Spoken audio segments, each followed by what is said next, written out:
Blossom Women's Entrepreneurship Series by Ellevate, the Valley Economic Alliance's Women's Business Hub. I'm Sonya Blake, President and CEO, and I am super pleased to welcome you to today's program. As many of you already know, women-owned businesses is a huge sector of our economy and very, very quickly growing. At the same time, there are some obstacles and some challenges that women business owners are experiencing. And many of those obstacles lie in the area of money, whether it be managing the finances, tracking finances, obtaining lender financing, or angel investing. Historically, we're seeing women-owned businesses access these resources at lower than average rates. And we want to do something about that at the Valley Economic Alliance. So the Alliance offers answers and support for all businesses, including women-owned, and we help them to grow and contribute to our local economy and quality of life. And that's why we're here with this series, talking about leadership last week, capital this week, and contracts next week. For almost 30 years, the Alliance has served our 5-city region, which includes Burbank, Calabasas, Glendale, North Los Angeles, and San Fernando. And we promote job creation and retention through business assistance and attraction. We promote workforce training and job placements, as well as tourism. And our goal is to promote a prosperous, environmentally sustainable, and equitable region. So I have a couple of items that I'm going to pop in the chat. We have a business assistance program that can help companies to just kind of create their business plan and navigate through growth. We also have a Facebook group for our Ellevate Hub, where we announce latest grants for women-owned businesses and resources.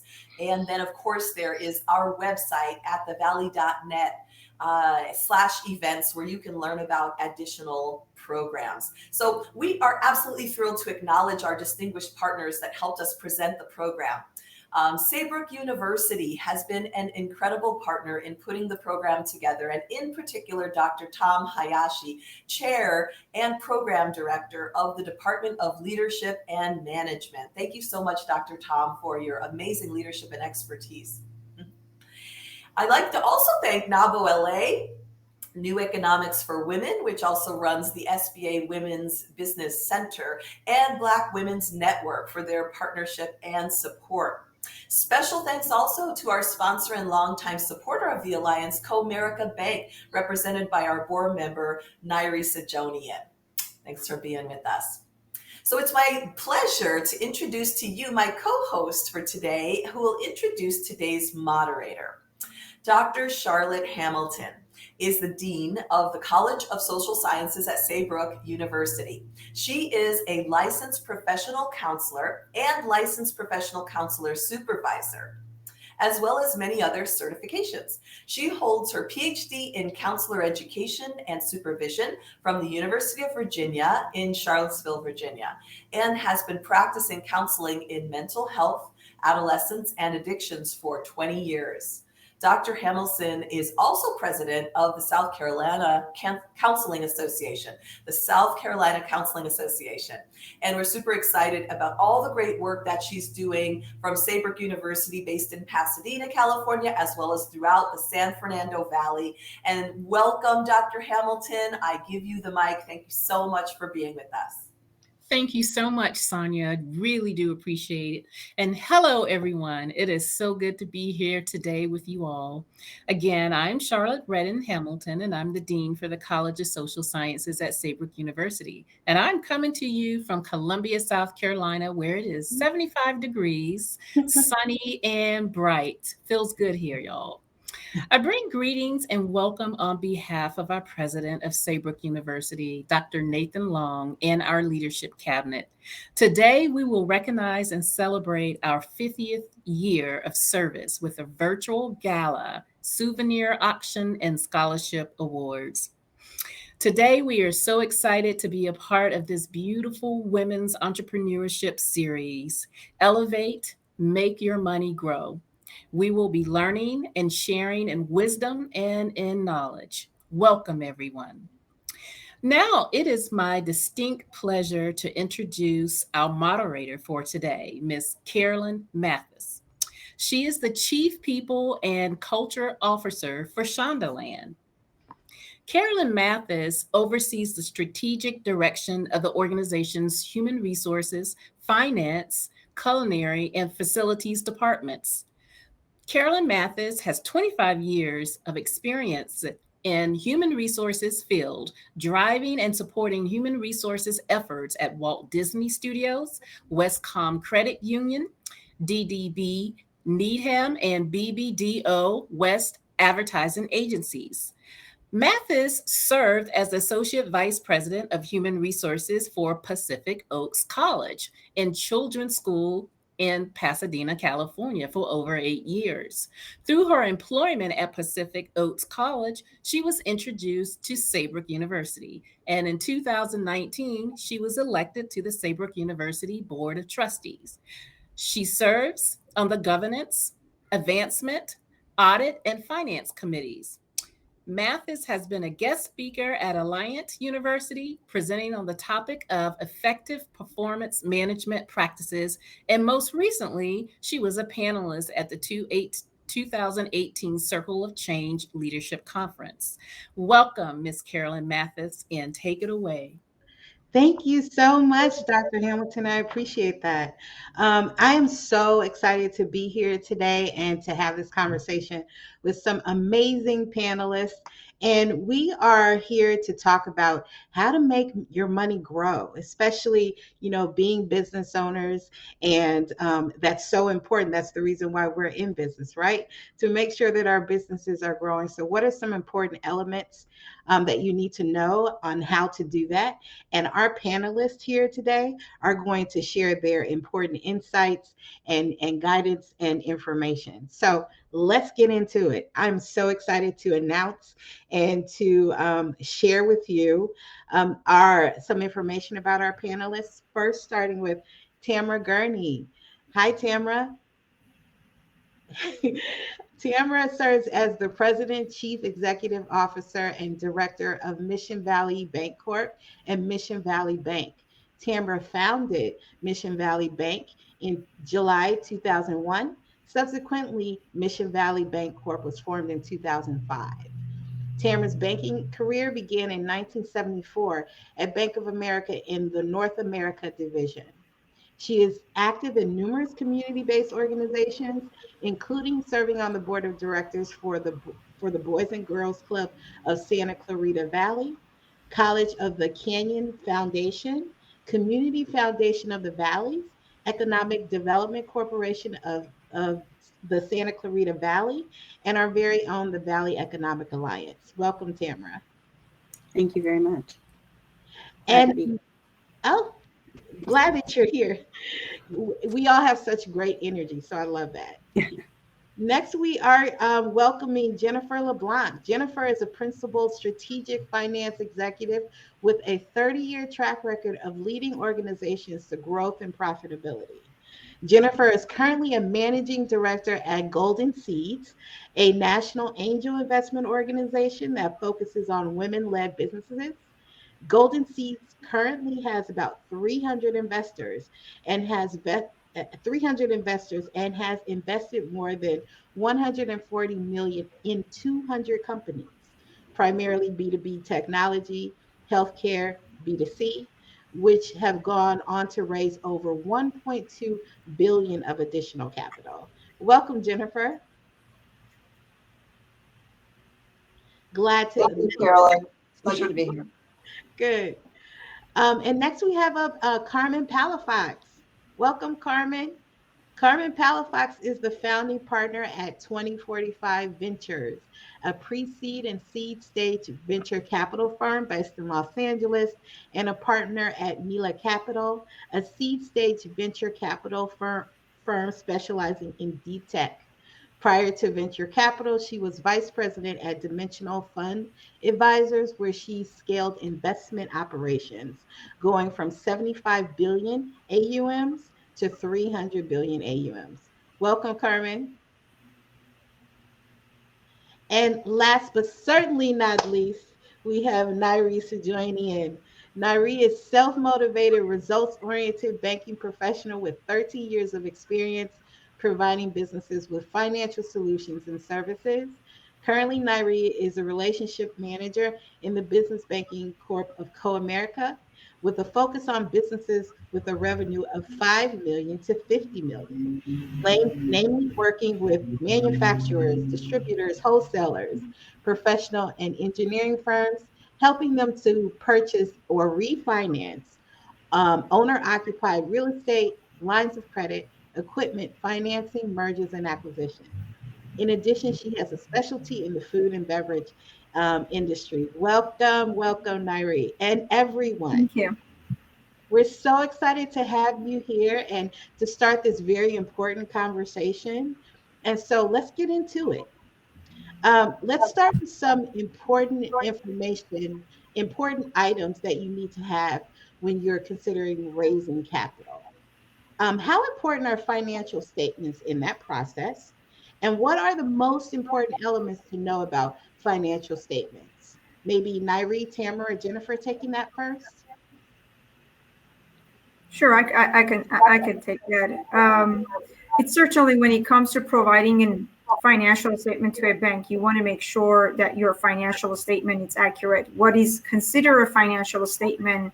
It's your profit or loss and your balance sheet. That is combined and called a financial statement.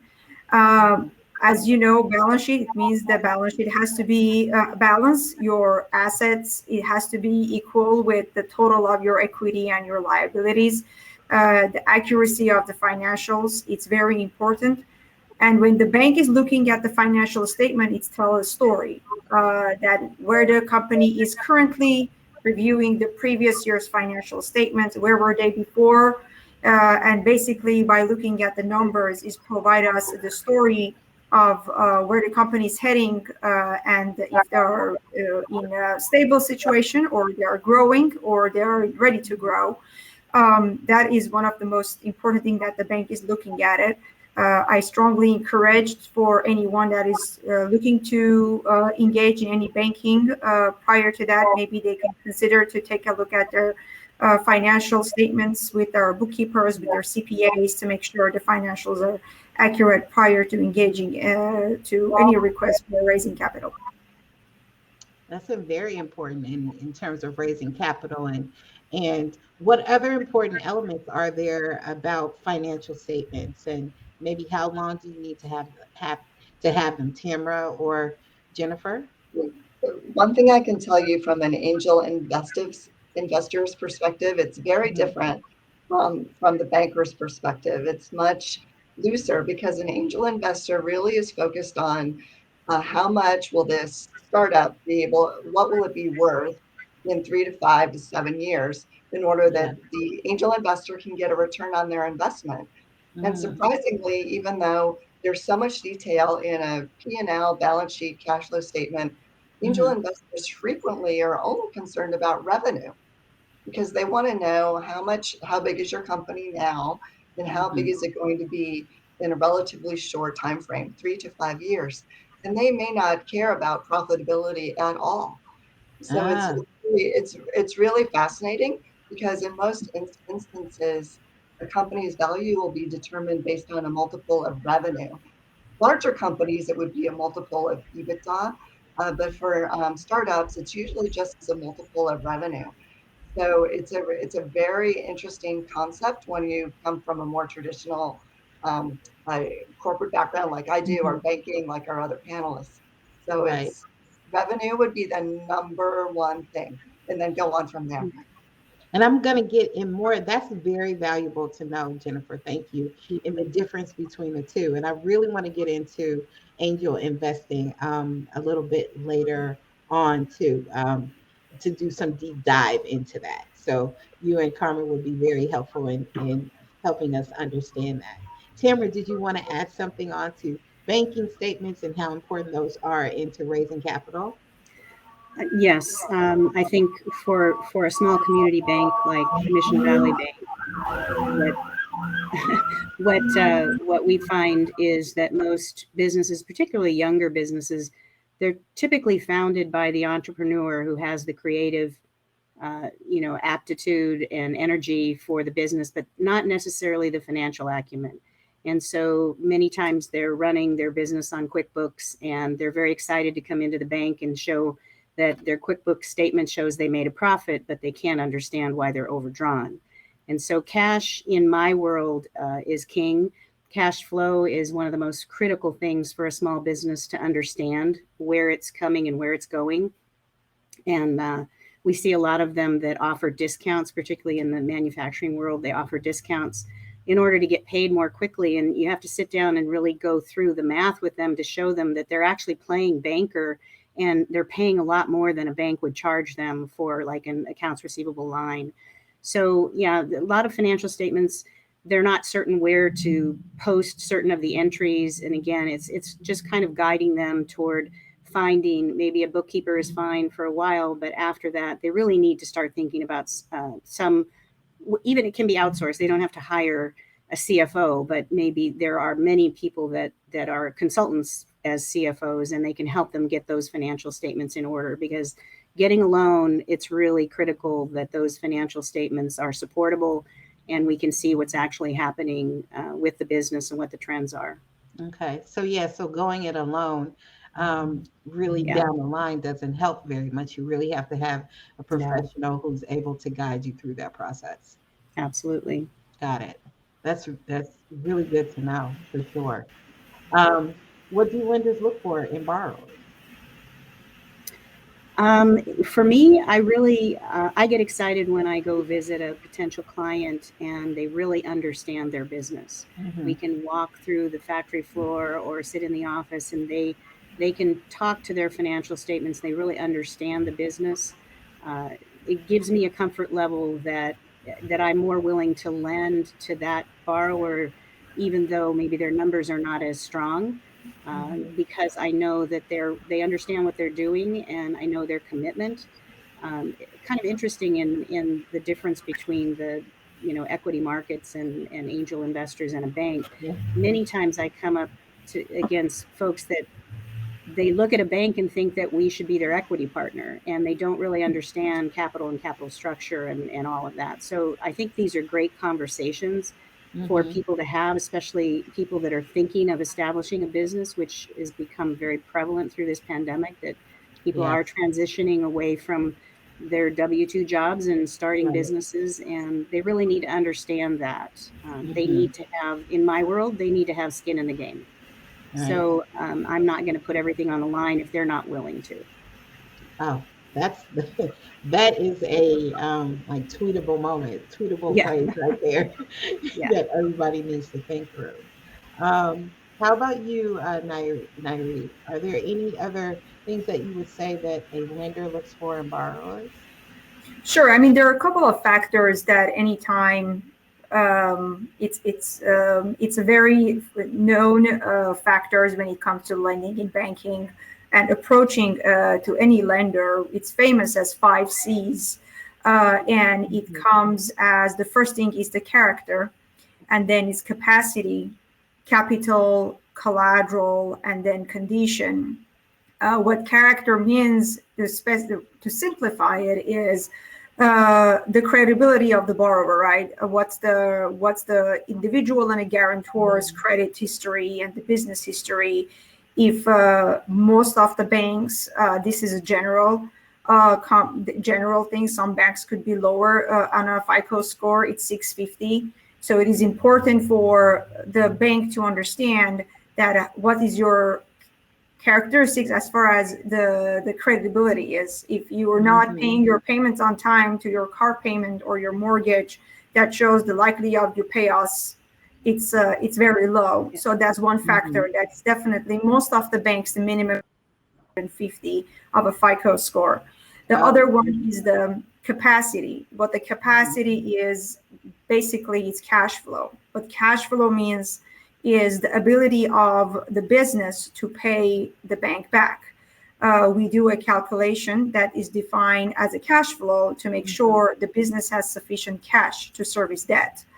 That comes to tie to your profit, and obviously if you go backwards is your total expenses, and then your profit tied to your debt calculation, and your leverage. If you're more leverage and you have a lot of debt, it's going to affect to your cash flow, basically the ability to pay the bank back.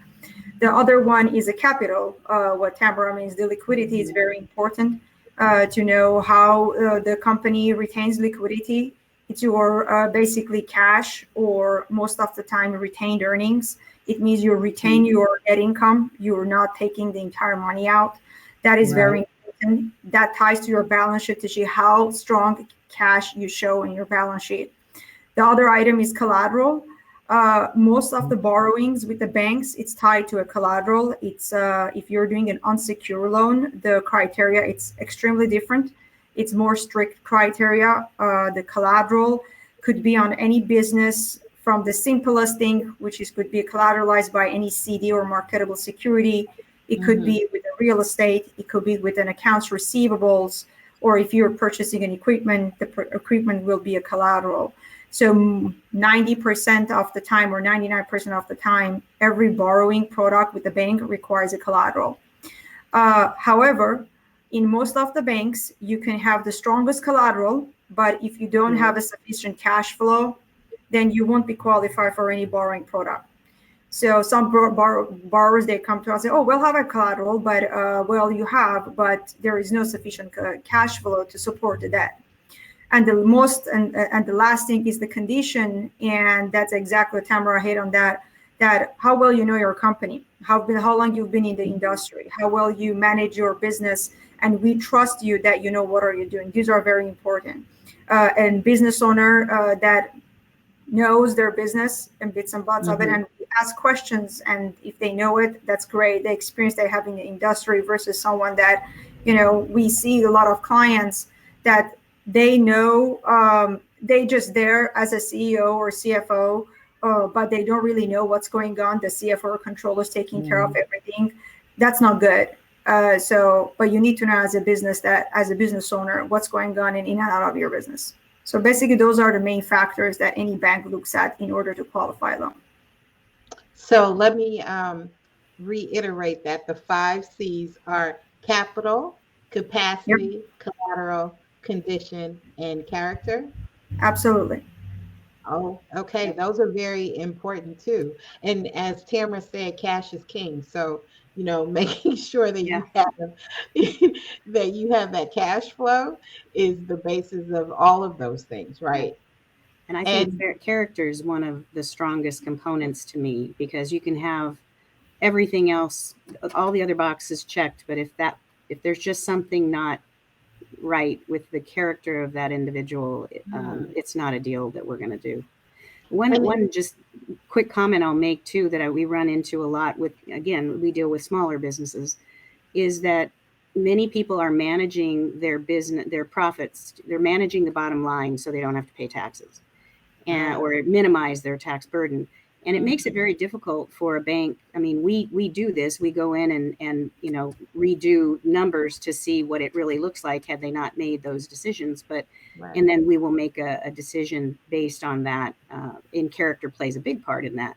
But again, I think small business owners need to understand that works for a while. And if you can sustain yourself through your profits, retained earnings, and continue to grow your business that way, and don't need capital or access to credit, that's fine. But when you do, you're going to need to prepare yourself to have a clean financial statement that is not trying to manage away taxes. So that's important. That's an important point to highlight for sure. And we also have a question from the participants, from Jennifer Case. How do you measure character? That being one of the 5 C's, right? How do you measure that? It's simply the bank, the way it measures. I would hop in. It's just they're running the borrower credit. When you apply for a loan application, the bank runs a credit to make sure that you're on time and all your payments and obligations.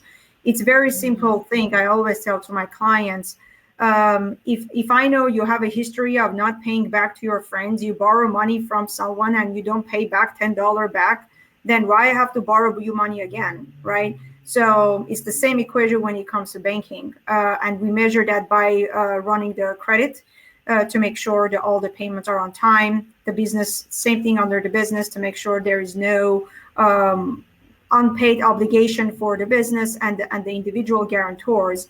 Because other than the business, when you're applying the loan, the owner of the business, they guarantee the loan. So, Right. and there rarely we can do no personal guarantee. We call it non-recourse loan or non-recourse loan, but that it's not really common out there. And we run the credit to make sure they are fine with their credit score and they meet the qualifications. That's how we measure the characteristics. Nice. Very Yeah, nice. I can appreciate the question, because it is, when you meet someone for the first time, we all can put on a good appearance and a good presentation, especially when we are trying to get something like a loan or capital. And it really comes out, as Nairy said, when you start looking at credit reports and looking at how the business has been run, typically things will start to pop up. And what I find is, during the process of trying to put a credit request together, as you're asking questions and digging into the business, trying to get a better understanding, things pop up. This borrower will start to change their story, or they'll say, well, I don't want to do this or that. And that's when your internal spring, your gut starts to tell you, okay, there's something here I'm not feeling really good about. So it's the whole picture. Yeah. You don't know just the first meeting. Exactly. You don't know the first meeting per se, but if there's going to be an issue, it's going to come up before that deal is inked. Nice. Okay.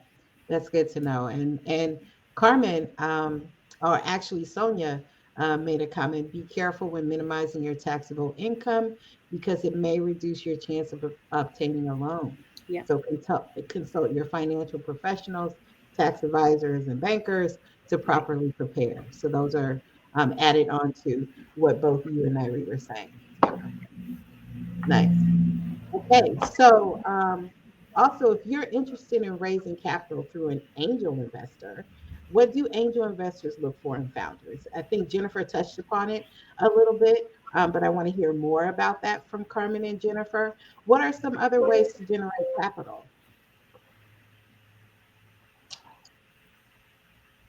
Do you want me to take that?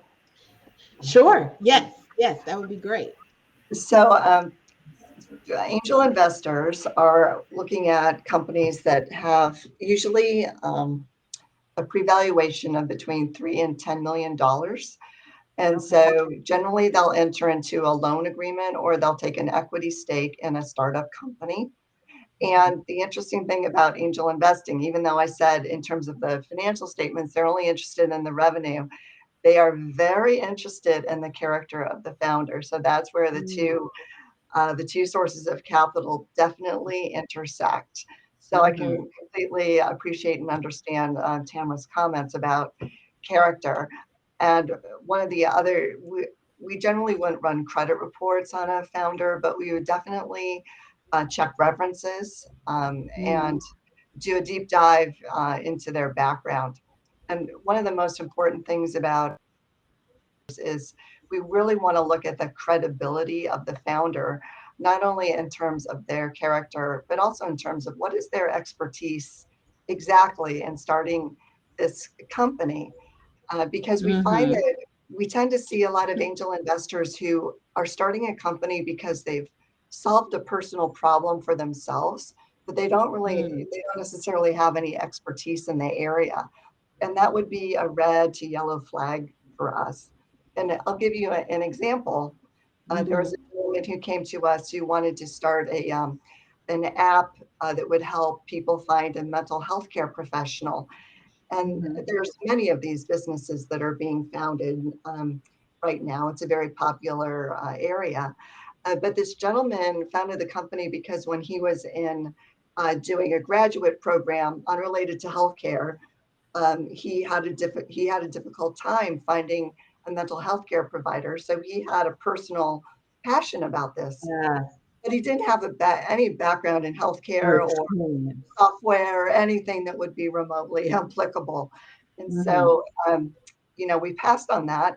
And I'm hoping that he will be successful if he does the following, which is to surround himself, for any founder, to surround themselves with people who complement their skill set and their background. And that's another thing that angels look for, because we don't expect everybody to have 100% of any skill set. Okay. That's what I was going to ask. Well, what if the person, they do have that passion, but then they have people around them who are in the industry and realize what the business is about and can help them? Would that be somebody that you would be interested in too and funding? Absolutely, absolutely. And another good point Tamara made was about how a founder might have a specific expertise or passion, a creative bent, but they probably are not going to be into monitoring their cash or their cash flows. We don't expect that either, but we do expect them to have somebody on their team who does have that skill set, because basically what we're looking at is mitigating risk. Just like the banks are. We're trying to figure out how is it more likely than not that this person will be successful, that they can grow their company to a reasonable size, and it will most likely be a very lucrative acquisition target for a larger company to buy. IPOs are very, very rare. So when people come to us and say, I want to IPO in 5 years, we think, okay, that's nice, but have you thought of another exit strategy? So these are just a few examples of things that we would look for when we're considering making an investment in a startup. Okay.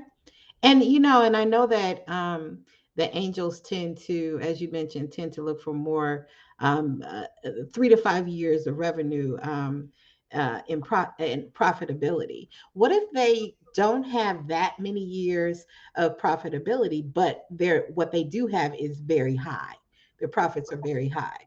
Does that make a difference, Carmen? Do you think that makes a difference? Or I can just this has been a really interesting conversation, because we're talking about different types of businesses where where the bankers focus on more small business that likely won't take venture capital or angel investment. The type of companies that venture capitalists invest in are companies that can scale. And so when you think about venture capital, there's probably more companies that you act with on a daily basis that were backed by venture capitalists, right? These are Amazon, Facebook, Uber, Lyft, Netflix, all venture capital backed businesses. And so what a venture capitalist is looking for are companies that can scale. There are venture capitalists that invest at different stages of a company. Okay. So, and they're broken up by the stage of the company. I am a pre-seed and seed stage investor, meaning that I look a lot like an angel investor. The difference between me and an angel investor is that I have raised a fund with outside investors. So I'm not investing just my own capital. I'm investing a pool of capital. And what I'm looking for as a venture capitalist is the potential for each company I invest in to return to me on my investment at least 10 times the amount that I've invested. So that means I'm looking for, yes, a team that that can execute, right? Because when I'm providing capital, I'm providing capital and syndicating that with other investors, and probably providing a runway for a company to run for about 6 months to a year. So I have to be confident that they will be able to execute and provide some sort of traction where then they can raise additional capital from investors to run another year, for example.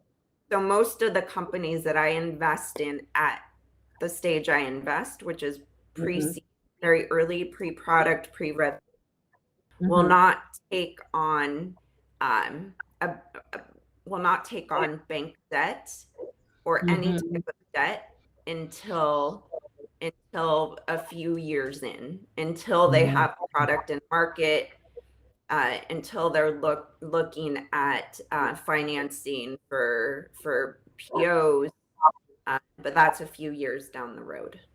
Okay, wow. That that is a mind opener. Wasn't aware that there's just so many differences when you're talking about the type of investor, when you're talking about an angel investor as opposed to a group of investors. Are there a certain amount of investors that one should have if they wanted to go that route?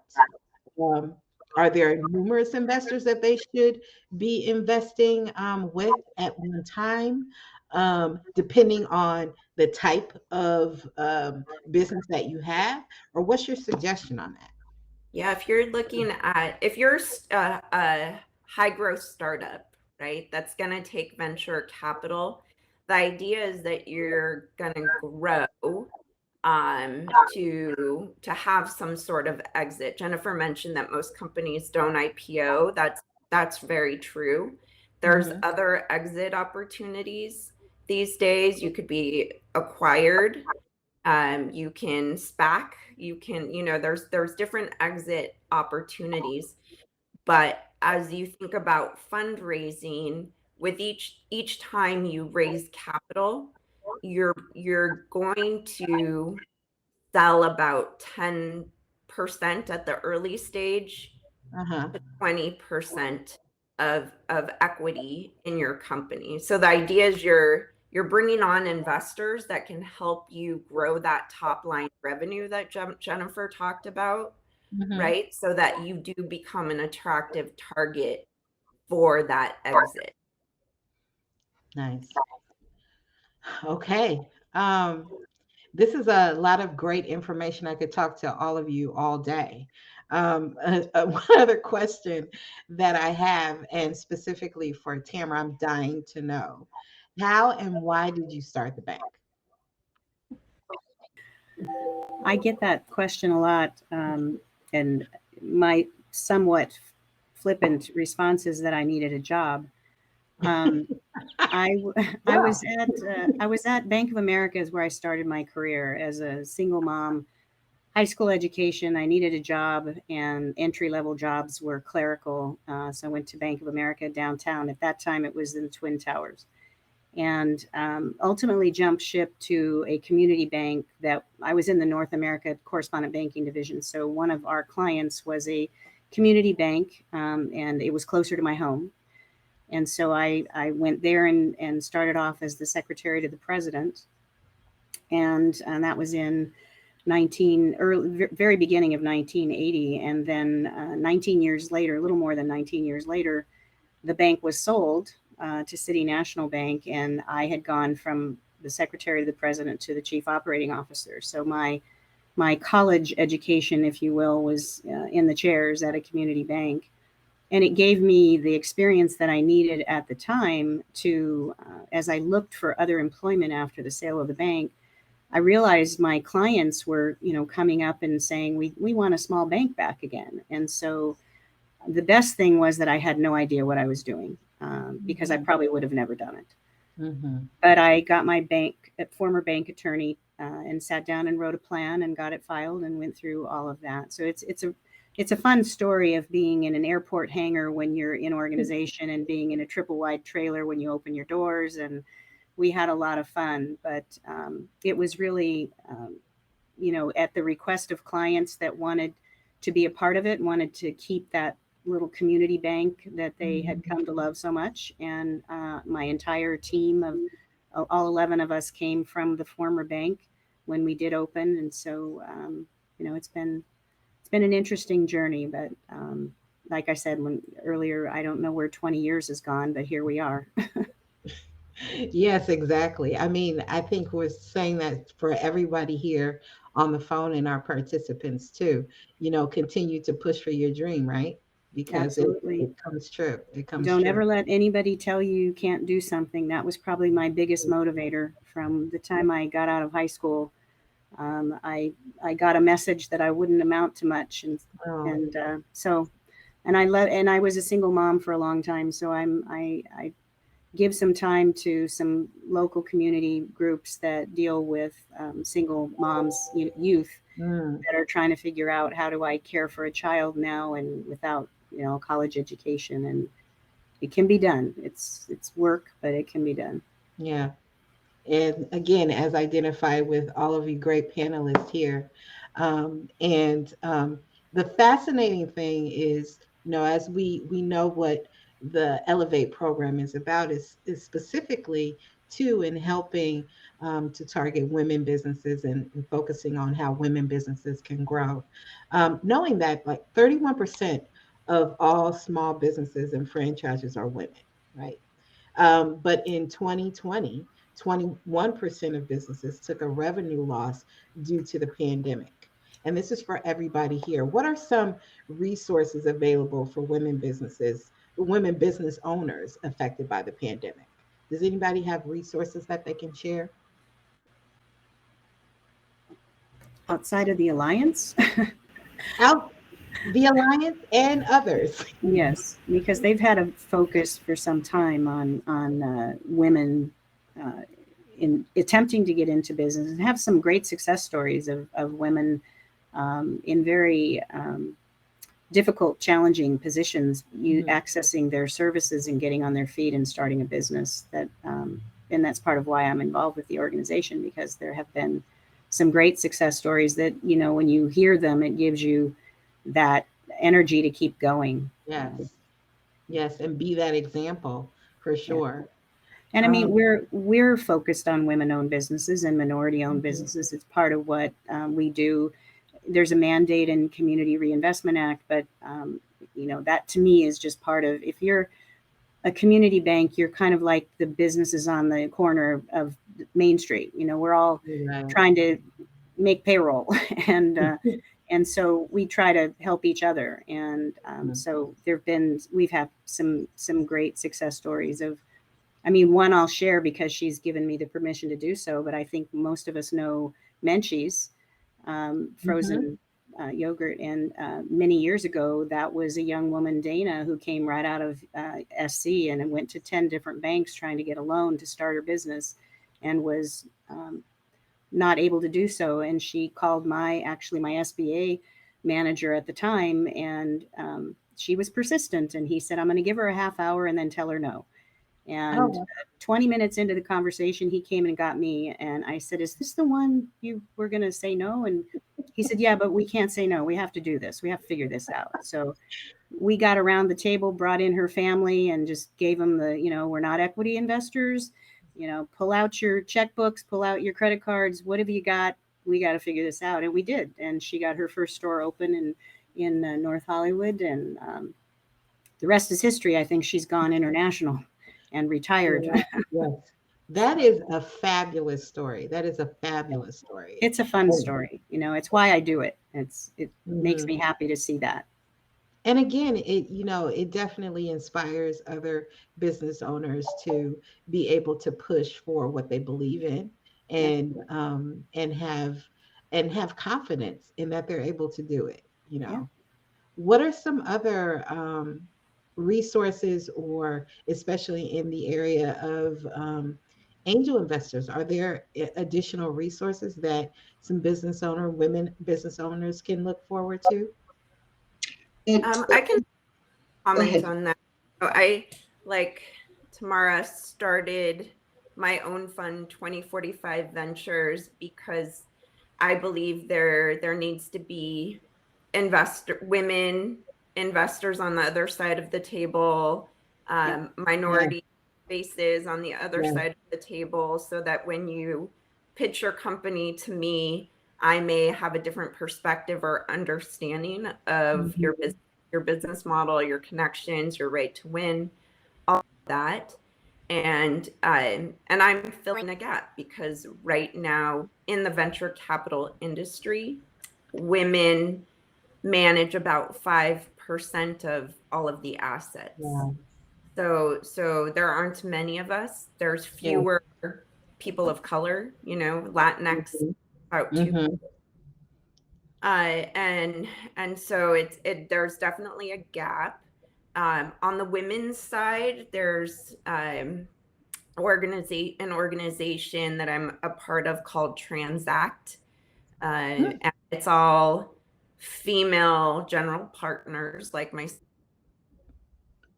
own. Some of them invest specifically in women, some don't. And we are across different stages, pre-seed to seed stage. So very early to companies that have revenue.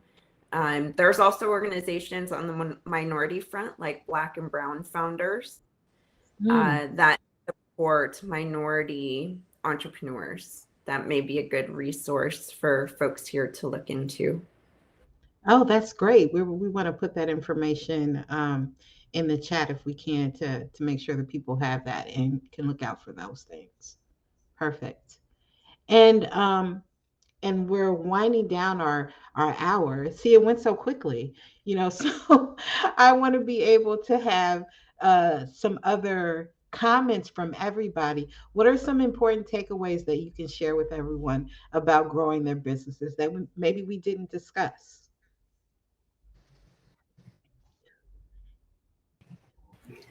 No, We all okay. Oh, I'm going to first. Okay. I mean, one of the most, I think when you're starting a business, I am not an entrepreneur. I'm a business banker, but we see a lot of passionate individuals that they come and they have a lot of ideas and they're looking for capital and raise. It is important to have a good plan. When you have a good plan, there are a lot of opportunities out there, not in banking level, but outside of the banking, that if you present in a good plan and doing it in a strategic plan, it's really important. Wishing and having a business and really being invested, there are two different things. That's most of the people we realize that they come and some of them it's a dream, which is great, but some of them they're really invested to move forward. I would say the most important thing that I think everybody needs to be considered, it's a plan and strategy, not only for new business owners, for any businesses, any stage. Where are you? Where you need to go? Where are you now? Those are the most important things that we always ask our clients, that where you want to go, what's next, like what's new. So those are all has to be considered for in any stage in the business. Great, perfect. Anyone else, Tamara or? Yeah, I would say, for me, I would say that, surround yourself with as many people that are smarter than you as you can. It's the team at the end of the day, and you've got to trust your teammates and let them do their job. I had to learn, coming from the secretarial role, where I knew what my production was at the end of each day by how much output I had. And when you're in the seat that I'm in, my job is to open the doors and provide the tools for my team to be successful and to encourage them and motivate them. So I really focus on culture. I think it's the most important thing there is for the success of my business. And, that's, I think what I would say is be smart about who you bring along with you and understand your own strengths and weaknesses and allow those that are on your team to do what they do best, and it becomes a well-oiled machine. Basis of success. Jennifer, Carmen, do you have any parting words? The one advice I'd give to any small business owner or a startup founder is to really. Oh, did we lose her? Maybe she froze. Community.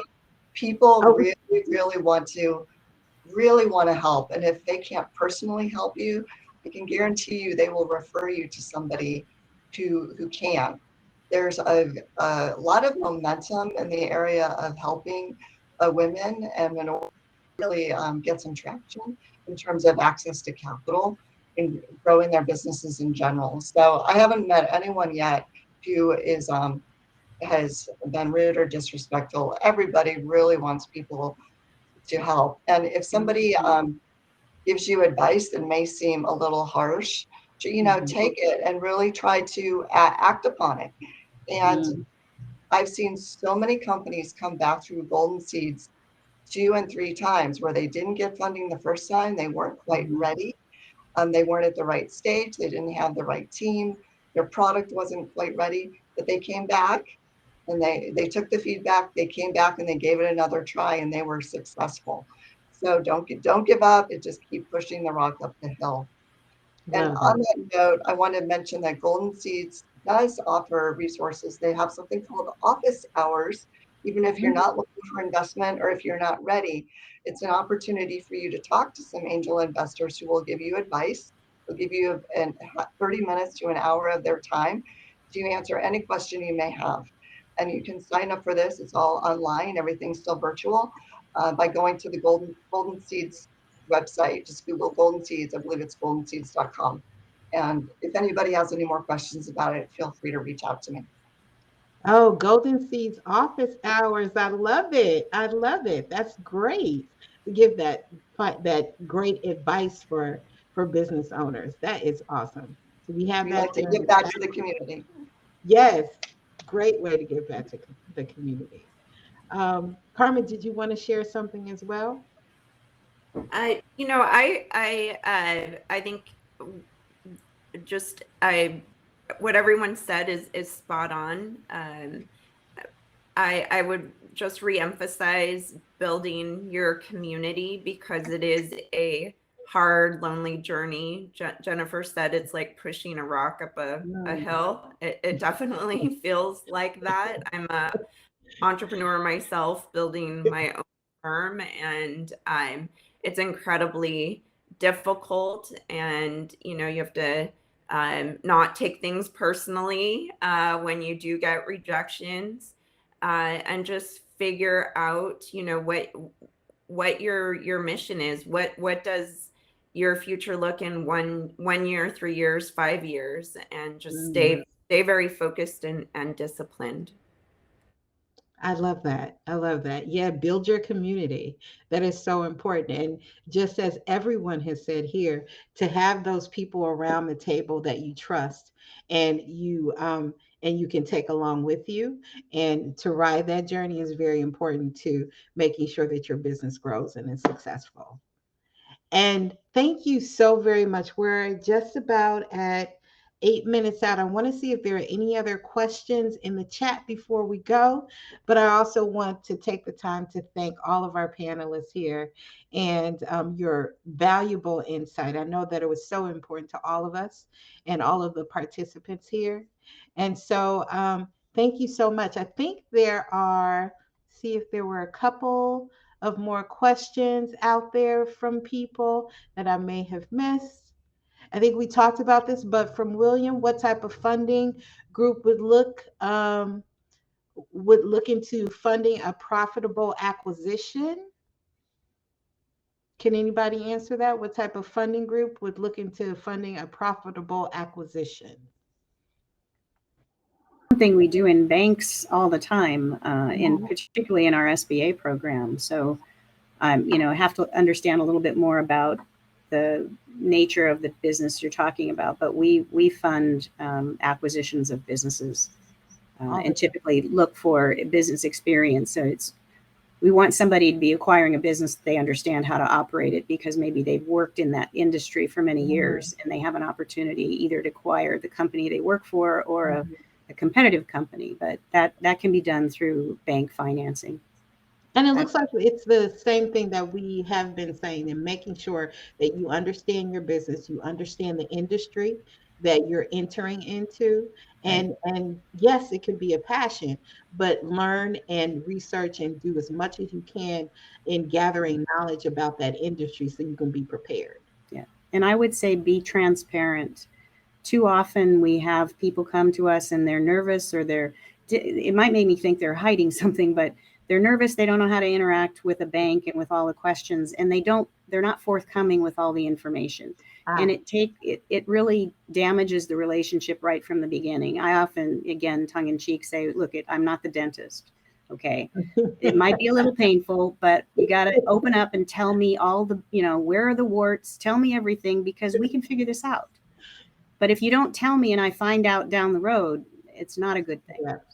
It doesn't necessarily build trust, right? If you find out Right. something down the road and didn't know to begin with. And so that's important. Carmen, you were going to say something? I was going to say, I mean, I think it's hard to answer the question without knowing more information, right? Whether if it's a family business, for example, it's a different answer than if it's a startup that's looking to be acquired. But in addition to banks, there's buyout firms, right? Will go in and buy out. Maybe it's a family business.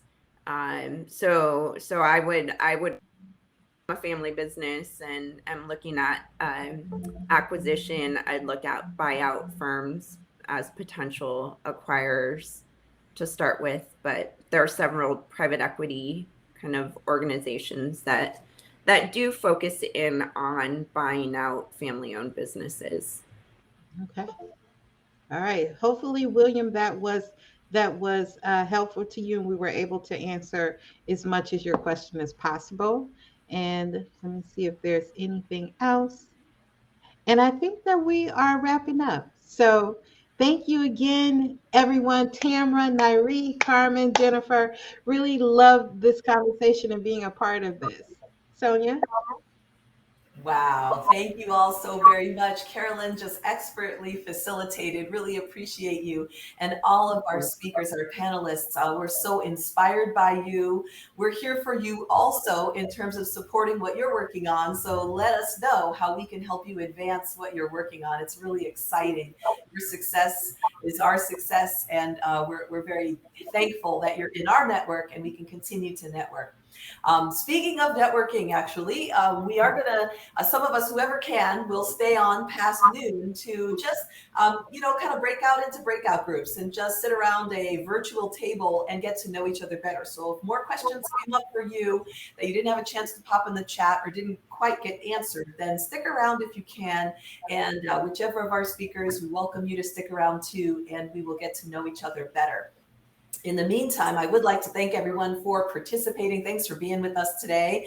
Our speakers, our moderator, our partners, our sponsors, all of you are part of this ecosystem, which helps the Alliance to help people. To that great question, Carolyn said, where do you go for resources? Where do you go for help? The Alliance is a great place to start. We have a network of folks in all the different categories that a business could need, and we will help you figure out, who to go to next for whatever it is that you need.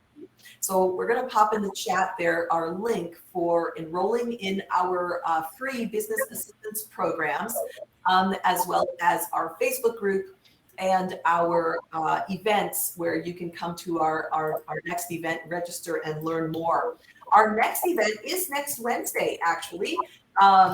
Winning Social Conscious Contracts, next Wednesday, the 17th at 11 a.m. We're going to have purchase decision makers from the public sector. We're going to have some women-owned businesses that have successfully navigated private contracting, having gotten their first contracts, and they're going to share how they did that. So definitely be with us for that if you have time.